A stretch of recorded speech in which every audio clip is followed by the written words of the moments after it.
Hi, so thank you for joining me for this week's asana class. Today we're going to be exploring Tadasana, mountain pose. So let's go to our mats, I'll meet you there and we'll start.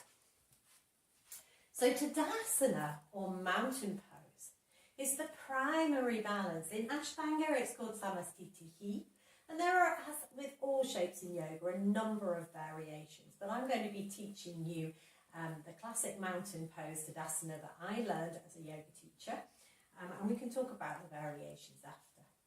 So mountain pose is our first standing pose, it's our first balance. And we don't often think of standing as a balance, but just remember when you were about 12, 18 months old, when you hauled yourself onto your 2 feet and stood up without holding the furniture for the first time, you got claps and smiles and rounds of applause and told you how clever you actually were. And if you think about it, we're the only mammal to stand on 2 feet and to walk in this way. So mountain pose is a balance. It's our first balance.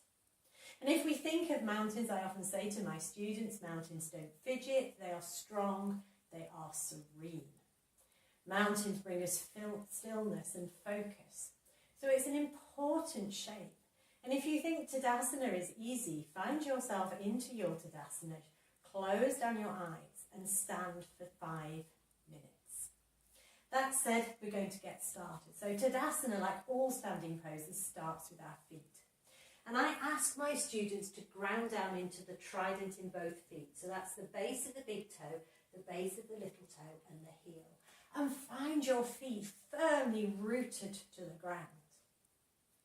Draw up those kneecaps, so making some activity, some heat in the quadriceps and creating that strong base. Drawing the navel back to the spine.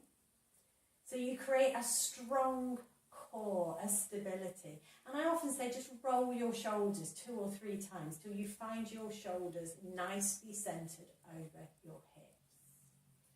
Allow the arms to turn, so that your palms are facing forward. And we get this natural sort of outward bend in the arms. If our arms were completely straight, we'd bang our hips when we walked. And tuck the chin. So imagine the chin is parallel to the floor, and imagine a golden thread drawing you up so that the crown of your head is being gently pulled towards the sky. And reconnecting to the push and the pull, the push of the feet into the earth, the pull of the crown of the head towards the ceiling. Imagine the bones in the spine, each vertebrae being drawn upwards into its perfect space. Creating space in the spine and space in your mind. Maybe take 3 breaths here. Deep inhale, long exhales through the nose. In your own time.